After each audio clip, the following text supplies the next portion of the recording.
볼까요? 산수간의 산과 물 사이에, 즉 자연 속에서 바위 아래 산과 물 바위 아래에 띠집을 짓노라는, 띠집이라는 것은 풀로 엮은 집, 그러니까 초가집 정도로 여러분들이 해석을 하시면 되겠고요. 초가집을 지으니, 그 몰론, 그것을 모르는, 그 몰론, 그 모르다의 대상을 우리가 뭐로 생각해야 할 것이냐.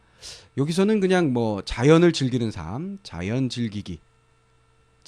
즐기는 것에 그 기쁨, 그 즐거움을 모르는 사람들은 정도로 여러분들이 해석을 하시면 될 것으로 보여집니다. 그 기쁨을 모르는 사람들은 웃난다 한다마는, 웃고 있지만은. 자, 여기서 웃는다라는 건 그냥 웃음이 아니라 비웃음으로 해석을 할 수가 있을 것 같아요.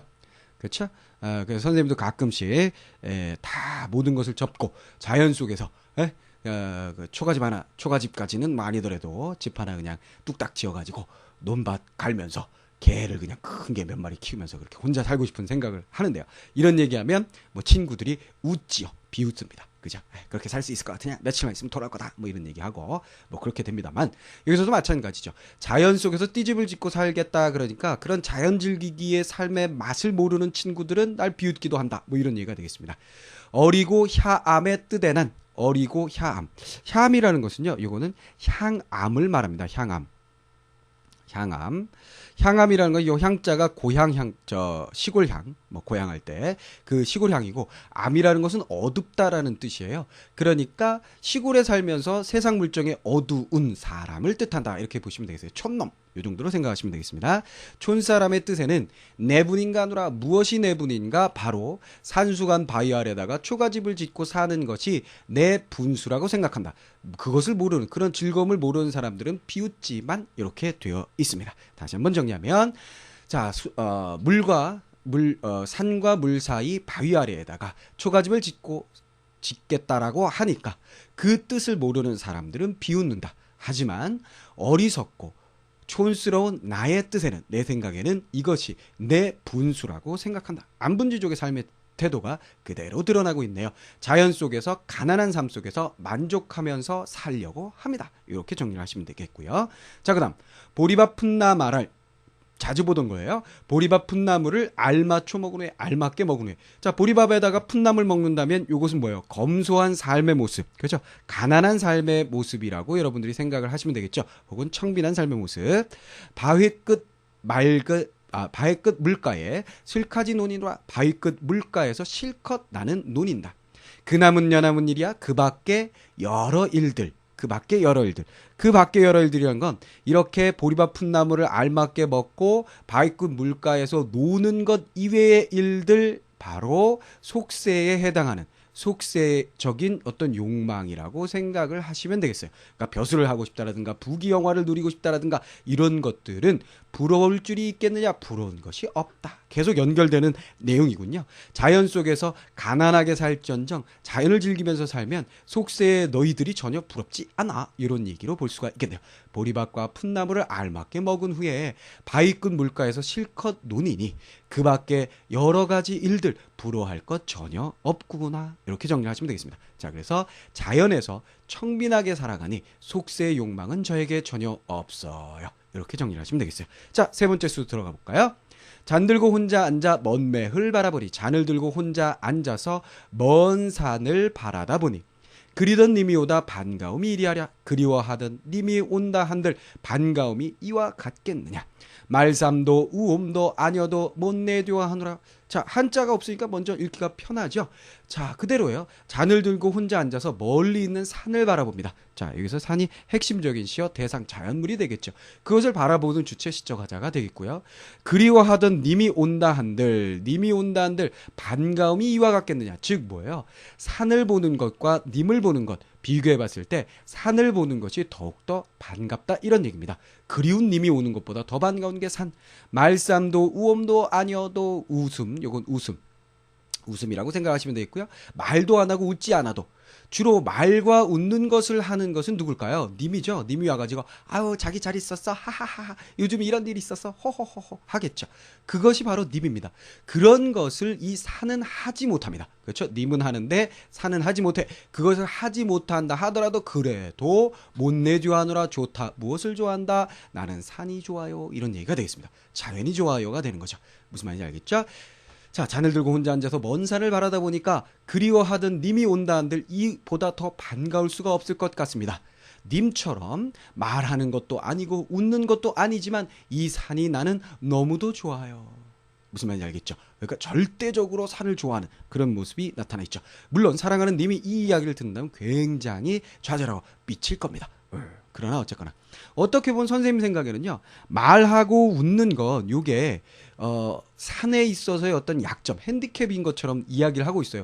그렇더라도 이렇게 얘기하고 있지만 그 내면에 더 깊은 뜻으로 들어가면 님은 와서 막 시끄럽게 떠들고 나 책 좀 볼라 그러면 막 그러는데 이 산은 그저 툭 바라보면서 매번 그 자리에 변함없이 있음으로써 더욱더 좋은 대상이 아닐까 하는 생각이 들어요. 그러니까 핸디캡이 아니라 오히려 말 안 하고 웃지 않는 것이 산을 더욱더 좋게 하는, 더 가깝게 느끼게 하는 이유가 아닐까 하는 생각을 선생님이 한번 해봅니다. 자, 잔들고 바라보는 산이 몹시 좋아요. 천석광, 뭔지 알죠? 연화고지라고 같은 사자성어죠. 연화고질. 연화고질, 천석광 무슨 얘기예요? 그렇죠? 자연을 사랑하는 고질병이다. 이런 뜻입니다. 자, 그 다음 네 번째, 누가 삼공도곤, 삼공하면 영의정, 좌의정, 우의정, 삼정승을 얘기합니다. 삼정승 무슨 말인지 알겠죠? 그러니까 벼슬 중엔 최고의 벼슬이다 이렇게 생각하시면 되겠죠. 임금 다음이에요, 그렇죠? 도곤 비교죠, 비교격 저사. 누군가가 삼공보다도 더 낫다고 하더니 무엇이 자연이, 이런 얘기죠. 자연이 삼공보다 더 낫다고 하더니 만승이 이 자연만 하겠느냐. 이것도 역시 자연이 되겠죠. 이 자연만 하겠느냐. 만승이라는 것은 만승지국 뭐 이런 거 들어봤을 거예요. 천승지국. 그러니까 나라의 규모를 이야기할 때 수레가 10개 있을 때, 100개 있을 때, 1000개 있을 때, 10,000개 있을 때, 그러면 그 나라의 규모가 차이가 느껴지지요. 예전에.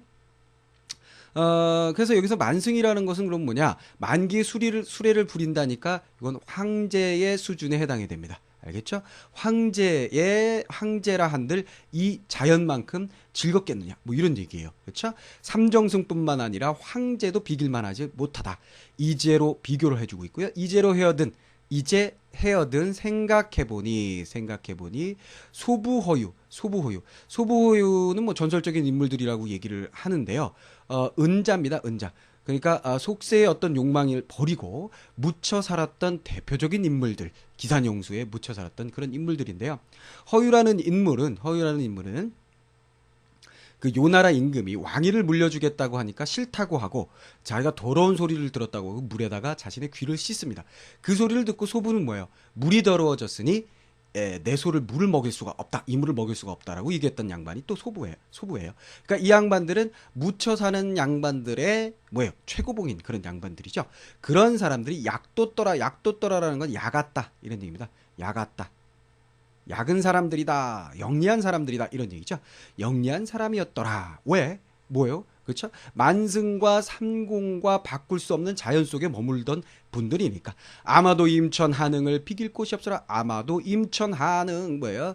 그렇죠? 숲풀과 물과 그 속에서 한가롭게 즐기는 흥. 이 정도로 해석하시면 되겠죠. 자연 속에서 즐기는 흥을 비길 곳이 없어라. 비교할 곳이 없다. 이런 얘기가 되어 있습니다. 누군가가 삼정승보다도 자연에서 즐기는 삶이 더욱더 낫다라고 하더니 황제보다도 더욱더 나은 것처럼 나는 느끼게 되었다.